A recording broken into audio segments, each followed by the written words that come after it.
If you wake up and smell the fucking coffee, maybe you'd have thought of that, huh? There is no coffee. There is no coffee.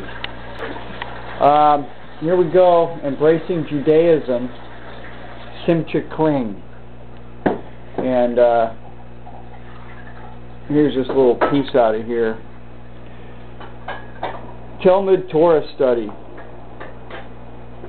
April 10th. This is Curiouschem. Study is a basic religious obligation in Jewish tradition. People who seek to shape committed religious lives establish a fixed period of study every day.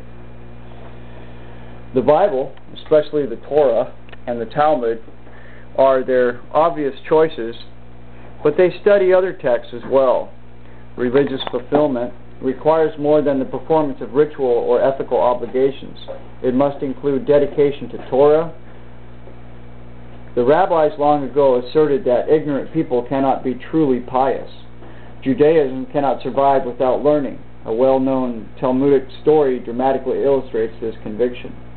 The great Rabbi Akiba lived in the 2nd century when the Empire of Rome was determined to put an end to the Jewish faith, which it considered heretical. Realizing that physical force had failed to achieve the goal, the emperor issued a decree forbidding Jews to practice ritual circumcision, to observe Shabbat, or teach the Torah. Jews who wanted to survive as Jews had no choice but to defy such decrees. Accordingly, the sages continued to meet with their disciples to pursue the path of Torah. A noted teacher and scholar, the revered Rabbi Akiba, refused to teach surreptitiously.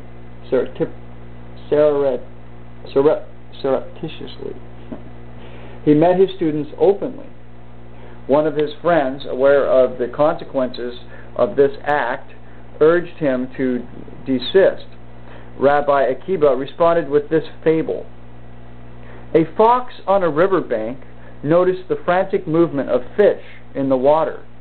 He asked them why they were so agitated, and was told that fishermen had come to the river intent upon catching fish. Thereupon the fox invited the fish to leave the water to join him on dry land, where they would be safe. The fish replied to the fox, "And they call you the wisest of creatures?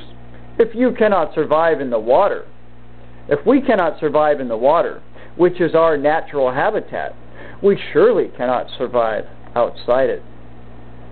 And thus it was with us, concluded the Rabbi Akiba. If we cannot survive with Torah, which is our life and length of our days, we surely cannot survive without it. He continued to teach until he was arrested, imprisoned, and put to a martyr's death. Okay. So, I don't know.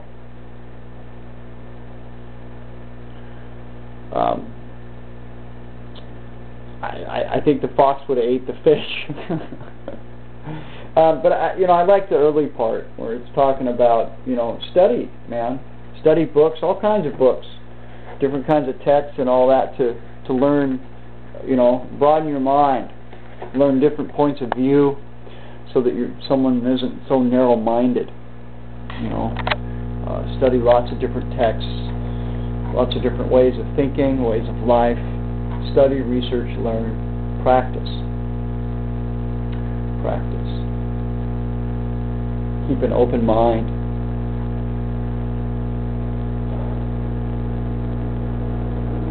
This is Curiouschem. Have a good day. Peace.